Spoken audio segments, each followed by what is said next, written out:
Hi, it's Richard, and welcome to the Conscious Marketer podcast, and also joined by my co-host, Kylie. Hi, Kylie. Hello. And we are super excited today to be introducing you to Samantha Hartley. She's going to be talking about, abundance mindsets and how to add 100K to your business. And she works with a lot of consultants and helps them to grow and scale their businesses. Hi, Samantha. Welcome. Thank you. Hi. And, you and I are part of another mastermind, and that's how we met. And it's interesting, these masterminds, you can meet so many amazing people that are doing interesting things in different niches. And maybe you could just share a little bit about your backstory and how you came to be helping consultants and kind of what led you to that. Yes, happily. Like a lot of my clients, I came out of corporate, and while I was working in corporate, before that I'd been in the field, which basically means anywhere where you're like in the market, like where the sale is happening, and that's always a very exciting place to be. And so when I was in the field, I had an amazing time, and then they, promoted me to corporate, which I thought, hey, yay, this is terrific. And then I got there and like very quickly realized, oh, this is like where work comes to die, like. There's no creativity. There's no innovation. There's no nothing. They don't want your ideas. I was just saying to friends yesterday that how patriarchal it is that if you have a good idea, it is received as, are you saying we're doing something wrong? So there's just that like atmosphere there. That was not a good fit for me. And I was very ego identified with work. And so I really started to have this kind of like fall into dark night of the soul kind of thing and like lose my way. And I was there for a while and I just thought I have to leave. And nobody was supportive. Nobody said, it's a really good idea to leave the Coca-Cola Company. Like that's going to be great for you. So I just left on my own, kind of unsupported by anybody. And I took a year off to detox. And then while I was away, a lot of my former colleagues started calling me and saying, hey, would you come and do a little project for us or this or that for us? And so it turned into like consulting, even though that hadn't necessarily been my intention. It just kind of, I fell into it. And I always teach this as, to my clients, like never burn your bridges and always kind of like look back to where you came from, because that can be the source of all the good things that happen in your career going forward.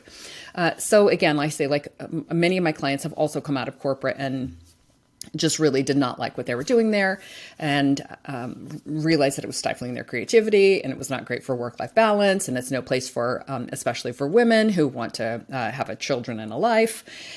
So I ended up in consulting and I really, really loved it. And my first clients were large businesses. And then I realized that large businesses really kind of want to check a box rather than implement. So I wasn't delighted with that. I started working with smaller and smaller and smaller businesses. And then over many years, I've worked with all kinds of businesses. I love things like manufacturing, since my original job at the Coca-Cola Company was with the bottler. So I came out of manufacturing. And then I really love family-owned businesses because there's all these wonderful dynamics of, mom and dad at work, and then a son is a son, or is he the the vice president, and super fun dynamics like that. And also just the work is super fun and amazing, and I get a lot done. And in the last few years, I've really focused on working with consultants, especially women consultants, because I can really work with whoever I want to, and that's who I want to lift up. And I think when women thrive, we all thrive. So I have been helping women to double their businesses and sometimes more without exhaustion is my promise. We all know if we could just like grind, which is like the kind of the popular way to do things, grind today and have the life you want tomorrow. I'm like, how about we don't grind? And so I just believe in doing things smarter and not harder, and really aligning with what you want and allowing the universe to support you while you're working. And those concepts can help us to get out of the habit and break the cycle of just having to exhaust ourselves constantly. So that's the promise I make to my clients. And many of them will, during our work together, add $150,000 to $600,000 a year in that, especially in the first year. And some of them can continue to double after that. And, the sky's the limit. That's amazing. And I definitely let's definitely dig into some of the money piece, because I think that a lot of people have blocks around money and mindset and stuff. But before we do that, I'm kind of curious, your company is called Enlightened Marketing. And then you also have a podcast called the Profitable Joyful Consulting Podcast. Can you maybe just share a little bit about how you created that name and kind of just your approach to marketing and how it's maybe different than what other people do? Because I feel like we have a resonance, you know? For sure. Well, in the very beginning, when I was choosing what I wanted my company to be called, I found this term in like the Marketing 101 textbook by Philip Kotler. There was this actual term, which is enlightened marketing. And imagine this. It's the concept that you can do marketing. A company can do marketing that benefits not only the company, but the consumers and the community and the world and the environment. I was like, well, not everybody's paying attention to that idea. So I just loved enlightened marketing. And I loved that it kind of had a nod towards the fact that I'm going to incorporate spiritual principles into my work. And some people will get that and some people won't get that. You know, not everybody notices those things. And I always say when people call me in and they're like, what should I call my company? I'm like, it never, ever matters. You can, Right. like, call it your name, because I've just recently rebranded to my name, SamanthaHartley.com. And the reason I did was because my work has really transcended marketing and I'm doing so much more that I felt kind of limited by that name. But for years, that name brought me, it was like attractive. It brought me so much business because people would see it and be excited about it. Now, probably it also deterred some people, which is great because I don't want anybody who doesn't want to do enlightened marketing. So it really worked. Sometimes we call that the law of repulsion, which is it. Like you want to basically, you know, attract what you want and then repel what you don't Exactly. want for your own good and for the client's good too, Totally, you know? totally polarizing. It can and should be polarizing. So yeah, so it was enlightened marketing, and I recently rebranded. And then Profitable Joyful Consulting. I was working with a mentor who suggested I do a Facebook group, and I was like, oh, well, what do I call it? And he said, well, This is your podcast, right? and I have a Facebook group of the same name.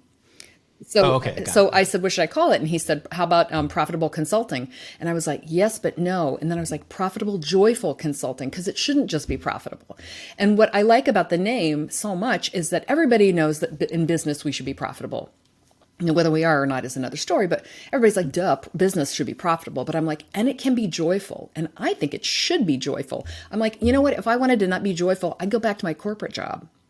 Almost all of us are like, hey, if I wanted to be miserable, I'm sure I could find plenty of ways to, you know, do it probably more easily than running your own business, which is pretty difficult. So Profitable Joyful Consulting is something I'm really committed to. And I think it just covers all the bases. And so all of the topics that I'm talking about are how you can find more joy in your business, which hint, hint, it's working with perfect clients, and how you can be more profitable. So anyone who values both of those things is often a fit for me. Just a quick follow on to that. I know that, you know, I think that there's a lot of change happening in the market in the last couple of years, especially. And there's a lot of people that are kind of leaving the corporate market to either start their own thing or just to do things with more meaning. What are you seeing, and what would you say to somebody who's considering moving or maybe is kind of on the edge? I mean, I have such a high risk tolerance. And I also have such a low tolerance for the opposite of joy that I'm like, just do it and go. But I realize and recognize from the people I've worked with over the years that that's not always responsible advice to give someone. So, you know, my husband and I are also, we feel this way about personal relationships as well. We're like, you should just break up. That's not always the right answer. So I really feel like the promise is you can find joy in your work, and I would say you should, but after the pandemic, I started to feel like, you know what, work isn't your whole entire life. It can feel like it's your whole entire life, but it isn't. So why not either like be as happy as you can at work, and if not, then like maybe don't prioritize, don't put it at the center of your entire life. It can be just a job, and for years I didn't have that feeling. And for my clients who feel like they're pursuing, to me, we're pursuing our spiritual path through our business. Like that to me is the primary channel for my spiritual path, and the way that I am evolving and developing, and you know, all of those things. My way is to do it through my business. I do it also through relationships and health and, you know, other aspects of my life. But it's the center of the spiritual path. If someone is unhappy in a job because of that, I would say consider either deprioritizing work and rebalancing, or for sure, you know, pursue self-employment. It's self-employment. Like, this is a famous thing that was said in the E-Myth. It's so much less about doing your passion, and so much more about marketing yourself so that you can do your passion. that people who really do not want to do marketing and really do not want to have to work in order to do their thing, like it can be misery for them. And that's why I'm like, maybe employment is really better for them. Find somebody who's going to bring you business and you just do your thing. And the people I work with, they either learn to enjoy, find some joy in the marketing. It's a way of connecting with people. It's also teaching people, like they at least tolerate it. And at most they feel like, I actually enjoy this. I enjoy what I'm doing. And we oftentimes might need to call it something other than marketing. We can call it like connecting or, playing around on social media, finding our people, all those things. And, that can also look like podcasting and speaking and all the other ways that you get in front of your audience. And if those things are joyful, then for sure, self-employment is for you. I love those reframes, playing around on social media. That's great. Yeah, that's some of the stuff we have to work with our clients on as well. And, you're talking about deprioritization and sort of more balance. You didn't say work-life balance, but that's kind of the picture that I'm getting. Yeah. And one of the ways that I know people can do that, and I know you're super gifted at this, is make more money in less time. And and you help people add a lot of money to their bottom line. And so I know that's something that particularly women, and you're speaking to women, can be very resistant on. What are some of the mindset shifts that you feel like they need to have to get the results that you get for people? The number one mindset is, it's not about my worth ever at all. You are priceless. You are just fundamentally like a gift from the universe to planet Earth. And there's no number that we can put on that. So if you can depersonalize it in the first place, then you're already like in more of a neutral place than what people experience. I had a client one time who said, she would say to her clients, well, I cost this, I cost that. And I said, whoa, never, like really watch your language around money stuff. You have to be super like judicious with your mouth about money. So it's never I cost. I am. No, you're invaluable. So where does the money piece come in? Value is in the eye of the beholder. And so is this valuable to somebody else? And if you're going around and people are saying, I wouldn't pay that for that, I wouldn't pay that for that, good, you're in the wrong audience. Those are not your people. When you find somebody who's like, hot doggy, get over here and let me buy that. So one of the ways that I help people to find their perfect clients is that we do a perfect client profile. And one of the lines in my personal perfect client profile is they pay me joyfully and on time. And I have clients who are paying me, hundreds of thousands of dollars, who one of them the other day said to me, every time I see that charge go through in the bank, she says, I feel joyful. And I'm like, this is the relationship that I want everyone to be on the receiving end of. But also I do the same thing. When I pay I always say my team is the happiest money I ever spend in my business. Oh my gosh, do I love my team, and do I love the stuff that they do for me, and the fact that I don't have to do that stuff. Like I super, super love them. And so I'm energizing joyful payment of them. And anytime I write a check and I'm like, snizzle, frazzle, razzle, then something's broken and I need to work on that, right? So when we begin to demonstrate behaviors that we want to see in the world, then we're starting to shift our own reality. So I've just named a lot of little tips that you can do to change your relationship to money, right? You watch your language, you find your people, and I don't take it personally if people who aren't your people don't think that you're valuable. Guess what? They don't get it, right? It's like when the wrong person is listening to the wrong kind of music and they think it's terrible and you love it. It's just not their deal, right? So go to people who do want that. So, fish where your fish are. And then watch when you're paying things, how you feel about it. So I never ask for discounts. I'm just not a person. I never ask for anything free. I would have to be really, really, really wronged to ask for a refund for something. Sometimes people will give you refunds and I'm like, don't worry about it. And they're like, no, it's, we're going to refund this to you. Okay, that's fine. So I'm just, again, really cautious and mindful about those kind of behaviors around money. And also I'm, in the kind of the funniest daily sense, I always pick up money if it's on the ground. Right? I always tend to pick up a penny. You'll hear me say all over the place that a penny is the smallest part of $1 million. So respect money and pick it up. And I think when I was in Asia, one of the things that the Japanese do is that they hand you something, you take it with both hands. So if somebody hands you their business card, they hand it to you with two hands.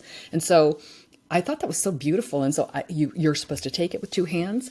And then I kind of made that as like, I'll do that a lot, especially with money, like take it with two hands and give it with two hands. It's like, have really respected the thing. So you can hear that I'm creating energy within myself and around myself that is, I don't know if it's sacred, but again, it's at least mindful. And I want to honor money. My mom picks up pennies too. I'm going to tell her about this conversation. She's going to love it. Would you say that people need to understand their value to undergo the process you just described? Mm-hmm. Yeah, I think it's really important in general to have a business at all. Like the key thing is really, and this is one of the things that I realized when I came out of Coke. I was like, what's really my gift? It's like, oh, I really understand. I can see someone's value and help them to communicate that in words so that other people can get it as well. So being able to be clear on what your value is. And it's super easy. If you're not clear, like go and ask people who have received from you and who seem like happy clients. Ask them, what exactly did we just do? So it can be anything from like a Reiki session to, a business planning session. What did we just do? And have them tell that back to you in words. Is that valuable? What was valuable about what we did today? I ask at the end of every coaching call, what was the most valuable thing that we talked about today? It's never what I think it was. It's always what they think it was, which is super cool and interesting and enlightening because it's not what I thought. So you can ask people what they think your value is. And then you begin to build, it's kind of like a word cloud.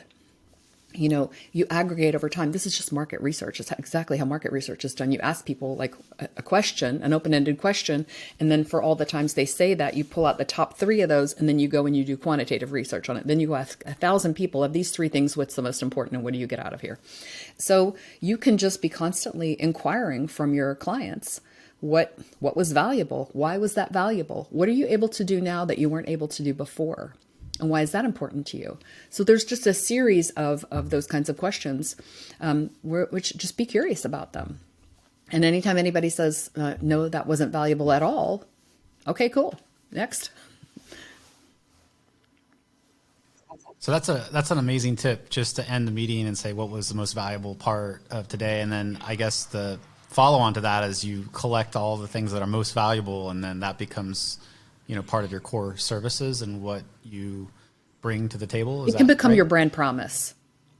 So one of the reasons I can say, I promise you will be, excited.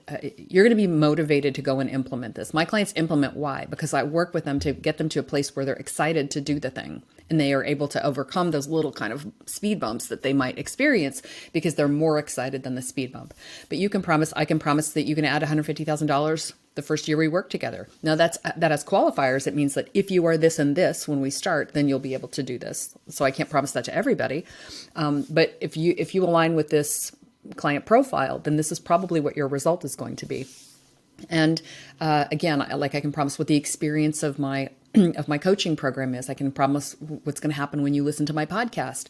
This is all like based on what other people tell me. So does it feel braggy to say these things? Kind of. So we have to get over that. Do I feel braggy when I say these things? On the one hand, I feel like, well, it's true. Other people have said this. It's not just my idea about it. Does it take kind of stepping over a little gag response to say compliments other people have given you? Sure. But get over yourself. Nobody is going to find you if you're the best kept secret, and nobody is going to, go chase something down if you're not your biggest, supporter and promoter. So don't hide your light under a bushel basket. Get that out there. Other people want to know about it, and make that bold promise. But what if somebody doesn't get that result? Your brand is you on your best day. So when you're working with somebody who fits the profile, they're probably going to get this result. Now your mileage may vary, but they'll probably get a result close to that. And if they expect that result, a lot of times they will get it. They'll be like, I'm looking for this. And they'll 80% of people will get that. Some people will get more, and some people will be like the kind of people who are perpetually disappointed. They might not get it. But I believe in making bold promises. I think that's what a brand is for, is to say, this is my identity in my business. And when you experience it, I promise you that you're going to get this, and promise big. Because from our side, if you make a big promise, you're like, crap, now I really got to show up for myself. So you have to like strive and do more and be bigger. And I think we call in spirit when we do that, right? We call in like, okay, I'm plugging into universal consciousness and energy, and I'm going to infuse myself with that. And then you are big, and then you do excite and deliver more than you expect, especially if you're going to go and perform, like be on a stage or hold a big group meeting or something like that, where you have to have a lot of energy. You can call that in and then show up really big. So you can make a big promise in those cases because, you're going to have a lot of energy to work with. I love that. And I'm all about bold promises and over delivering and really supporting people to dig in and do the thing. And a lot of our clients are terrified to do that for the reason that you identified, which is what if they don't get the results? So how do you work with your consultants when their clients are not getting the results? How do you mentor them through that? A lot of times it's a client mismatch. Those are people that they shouldn't be working with. But because like what they do and what the client needs are like fundamentally a mismatch. But a lot of times it can also come down to communication or like becoming more skillful. I worked with a client who was, she'd only been consulting for about a year before she came to me. And then what needs to happen over those next few years and really the first 2 to 3 years of your business is you begin to learn, like, what do I do? What do I do that other people need? And so what I told her was, you're going to, right now you're doing everything from scratch, but you're going to eventually have a signature system, and it's going to be a repeatable, successful process. So in the beginning, there's a lot of spaghetti thrown against the wall to see, like, will this work? And did this work? And did this work better than that? And all the blah, blah, blah, right? So that's a natural developmental process that happens over 2 to 3 years in the beginning. And then sure enough, year 4 or 5 or 6 where we are right now. And she's codified a bunch of this with curriculum people into like a format and like trainings and things like that. So she has more formal processes that she can use that she knows. These are like, now it's at the point where it's like tested and proven. So in the beginning, like it wasn't. And I've had that experience too, where I'm like, oh, this is going to be amazing. And the client does it. And I'm like, well, that didn't work that well. And then, we adapt and adjust. For me, that part is amazing because I love the part of consulting that is like, intellectually, like, go to work on this. How can you solve this problem better? Like, that's super fun and interesting for me. And for a lot of my clients, like, okay, okay, that didn't work, but what do we do? But if you're like, okay, that didn't work, and oh my God, like the world is ending, then that's not going to be as good. So I always call them grown-up conversations. It's an opportunity for us to have a grown-up conversation with a client. You have to sit down and be like, well, turns out that didn't go as well as I expected, but here's my idea. Are you willing to do this? And they're, probably they will. So we just have to have a lot of, we have to have a lot more on the table and that we're honest about than we might usually be used to. I don't know. Maybe other people were kind of like open and conversational about when things didn't go right in their life than I was before I was a consultant, but I wasn't. Let's all pretend we didn't see that. There's so many snippets here that there's like every couple of sentences I want to jump in and kind of like dig in deeper, but just some amazing wisdom. Sometimes I talk about taking the parking brake off, like some people are like trying to go towards something and they have like the parking brake on and they're trying to accelerate and have the brake on at the same time. Maybe, from your perspective, can you maybe share a few thoughts about what people do to get in their own way and what slows their growth down? Are there a few things that you've seen over that could maybe help our audience? So that same client is one that I've referred to a lot. When she and I first started working together, my company did the marketing for her. And she had a little teeny thing that she wanted to sell. And I wanted her to sell more consulting engagements. And she was like, no, I have this little small thing I want to sell. It was like $1,000. And I'm like, I want you to sell things that are $100,000. She was like, okay, but I'm just going to do this for a little bit longer. And then we kept meeting. And like 5 months went by. So I was a little slow on the uptake that she was doing a self-sabotage thing. And so I was like, okay. So one day I said, here's my deal. I see that your sabotage strategy is confusion and you're avoiding doing this thing. And she said, I don't actually know how to do any marketing. And I was like, you totally know exactly what you need to do. And so we prepared her. She was about to go to this big conference and she went into the conference and apparently she just had this glow about her, which I feel like for people who are not in love with marketing, a lot of times you do like things work without you. And so she just showed up happy and excited. And all these people who knew her through this association were like flocking to find her. And they were saying, what's going on with you? What are you doing? She was like, well, I have a new thing that I'm doing, a new work that I'm doing, and I'm really excited about it. And they were like, why don't you come talk to us on Monday? And so she had all of this interest in her, but she was afraid, as we all are, of doing a new thing. And she just felt like she didn't know what to do. And as soon as she did that, she closed it was like boom, boom, boom, like 5 engagements for like $600,000, just like right in a row. And, she realized, oh, I can totally do this. And she's very non-traditional marketer, I say in quotation marks, because how she markets is she decides what she wants. And then she either like goes to her LinkedIn inbox and kind of scrolls to see who she should reach out to. Oh, I'm attracted to that name. I'm going to send them a note. Or she goes to one of these association meetings, is like, who I think I'm going to go meet? I'm going to go meet them. So she's very kind of like energetically driven, as opposed to kind of like, statistics and all of those kinds of things, which I think is a great way to work. And when I've had people talk to her and they're like, you need funnels and you need this, she'll come to me and she'll say, I need funnels and I need this and that. And I'll say, that's not how you work. You don't, because that's not how you work. So I think it's important for all of us to know how we attract and who we attract. But a lot of times I have seen people with the parking brake on because that's a lot of money. And I've never received that much money before. And I can't imagine that. And so, they kind of get in that like stuck place of like, I really want to bring a bunch of stuff into my business. Well, not that much. I love how you talked about people saying, I don't know how to market. And you're like, yes, you do. And I find that to be true for so many people. And you're talking about really honing in on what is that one thing that you love to do, that you can do. And from my perspective, marketing is just communication. I try to tell people that all the time. It's not like this weird thing in the sky that you have to pull down and then follow a formula.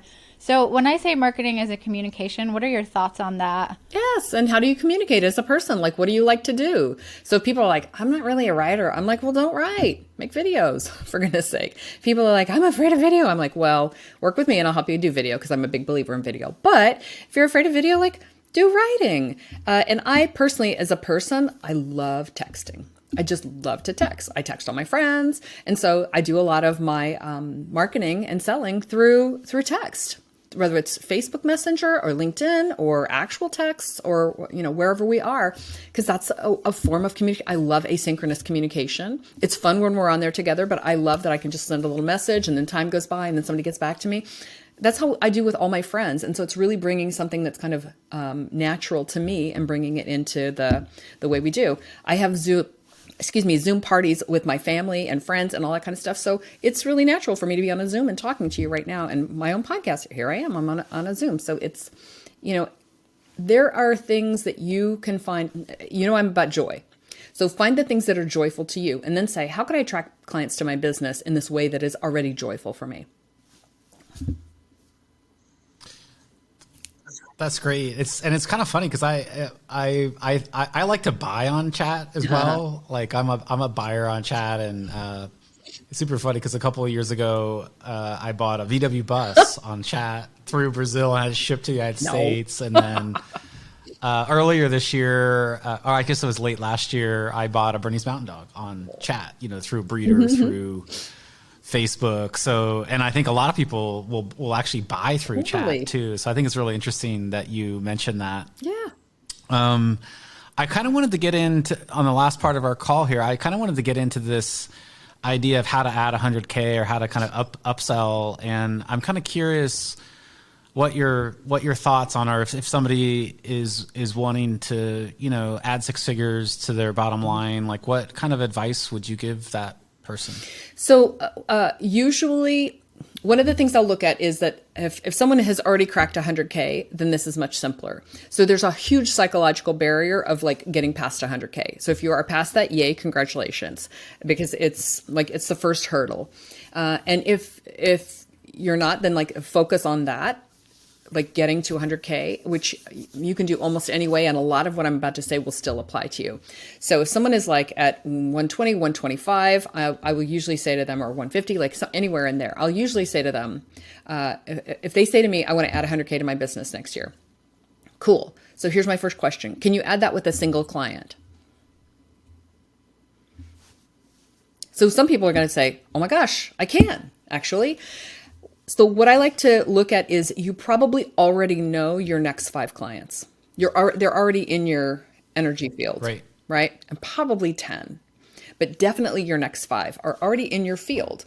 So what happens for a lot of people when I ask this question, they're like, yes, I can add it with a single client, and I might actually know who that is. And if they don't, I'm like, think about who's in your field right now and who that might be. So sometimes you can go to a past client and be like, I have an idea for you. I have some new work, and I think we could do this together, and I think it could be amazing. If not, can you do that in 2 clients at 50K? So 50K is not a lot of money. When you're bringing value to people, 50K is not a lot of money. So if you can't, if you feel like, oh, no way, how about 4 times 25? Well, now we're just getting into like totally low hanging fruit. So I do the same thing with my clients who want to add $1 million. Can you do it in a single client? Well, how about 2 times 500? How about 4 times 250? So if you look at how many people do I have to charge $1,000 to get to $1 million, I feel like, oh, I'm just gonna have to lay down. It's exhausting to think about that. That's like so much and so big. But if you think about like doing it in a single client, even if the first time you ask that question, it's completely unrealistic, you go top down and it's like just so much better. So it really gets you to like, I don't know, I can expand into that. So that's an exercise that I do with my clients. The answer to that in terms of what client that might be is you can bring anywhere from about $200,000 to $1 million worth of value. So if you can help someone add 200 or 300 all the way up to $1 million in value, well, that's worth $100,000.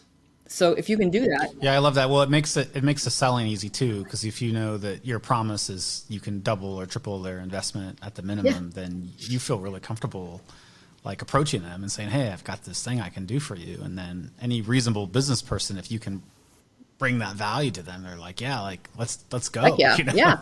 A lot of times it's about earnings and savings. Can you help them earn that, or can you help them save that? Whether a lot of times it's time as well. And in internet marketing, people are like, there should be 10x the value. So a lot of times the people who are, online, often not making any money, are like, it should be 10 times. If I pay you 1,000, you should give me 10,000 in value. Okay, well, that's lovely. However, most real world businesses are very happy to give you $1 and have you give them 2. So it doesn't always have to be like a 10x. It's great if it is, but if it is, I'm probably going to say you undercharged. So that's basically the way to do it. Well, I would say in our business, and I think every business is different, especially like in consulting, that's frequent. But even, we bring on clients, and we like to take a percentage model, because then it aligns our interests. Mm-hmm. And then if we have 3 clients, we have the minimum that we want to make for that client, but then we always have these upside breakouts where, like, if we have 3 projects, 2 of them are going to do okay, or maybe even better than okay, but then one might go, phew. Yeah. And so there's like some kind of upside built in, and then it's related to the performance of the client. You make more money, the client makes more money, so it's great. Yeah, I'm a fan of those as well. So just kind of a follow-on question, like if somebody is, say, selling 10K offers, how do you get them to make that mind shift where they could maybe sell a 50K offer or 100K offer? Because I think that's probably, in fact, we have a client that we worked with who doubled her price, and as soon as she did, it was like she just took off. Yeah. So how do you help that little, because it's almost an instantaneous shift, right? Yeah, it can be. For a lot of people, it's just there's really not that much difference between 10 and I'd say 25. So for who you're doing that for, if you have an audience that'll pay you 10, they'll probably pay you 25. So one of the first things you can do is just double the duration. So do deeper work longer. Right. And that's just the beginning of it. And as soon as you've done a 25, it's like, oh, well, why not 50? And then, on and on and on from there. I find that I was just actually saying this in my group coaching program to my clients, that because someone was struggling with pricing something, and she's done something that was $7,500 for 2 months. And I said, well, actually, you've already sold something for $7,500 a month. It was for 2 months, but it was still $7,500 a month. So why don't you just pitch them $7,500 a month for 12 months? So I really like for us to look at like what's the most you've ever charged and see if you can kind of use, because your body is oriented to it. And I'm putting a lot of pricing in the body. Like that's where our like response is going to be, or our like, yeah, response is going to be is in the body. So like, and I don't just say something like, we'll just double your prices. Because if somebody is like, well, if I can tell if they're not aligned with that in their body, then they're not going to be able to do it. How do I get aligned with it in my body? Well, you just practice. Like you practice like what the most is, and then you kind of like edge it up and work around that. So I think if you can say, you know, I do stuff and it's $10,000, it's like, well, could it be $10,000 a month?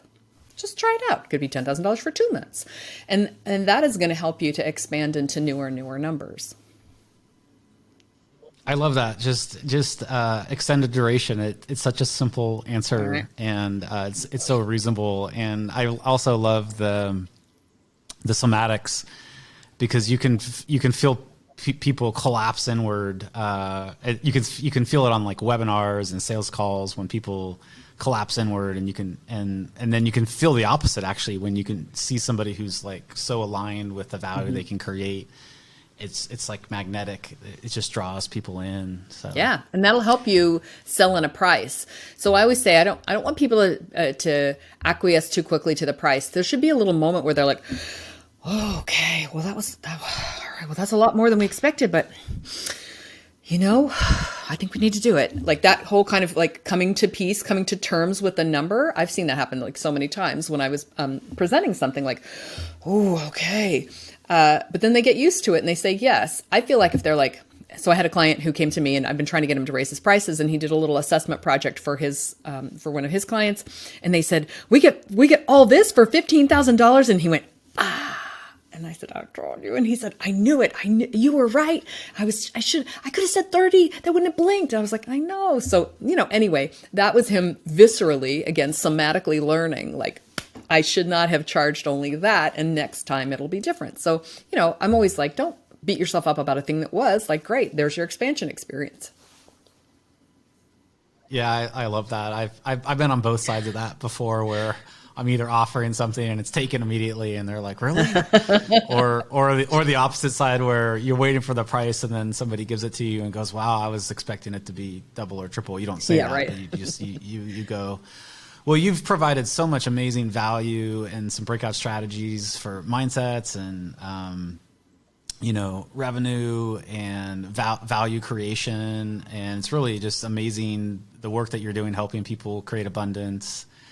And thank you for being here. It's been a great call. Thank you so much. It was great to talk with you and Kylie. Yeah. And where can people find you? They can find me at samanthahartley.com. And on that page, you can find a kind of a free program or PDF that I offer. It's actually kind of big. So there's a document in there called The Definitive Guide to Landing Six-Figure Clients. You can also find it at sixfigureclients.com with the number 6.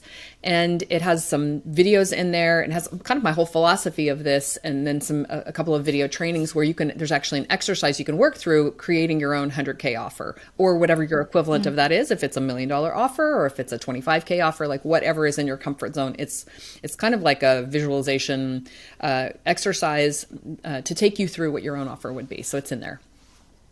Super valuable. Thank you. Thanks for asking. Yeah, thanks for being here. And then also check out her podcast, Profitable Joyful Consulting Podcast. And then is the Facebook group, it's the same name. Is it an open group? It is? Okay. Open group. Just ask to join. All right. Well, thanks everybody for listening. Thanks so much, Samantha, for being here today. We really appreciate you. And if you're listening on iTunes or Spotify or Amazon, you can also go to consciousmarketer.com/podcast, and you can get the show notes and for this podcast. So thanks for listening, everybody, and we really appreciate you, and see you on the next call. Thanks, everyone. Thanks, Samantha. Thank you. Thank you.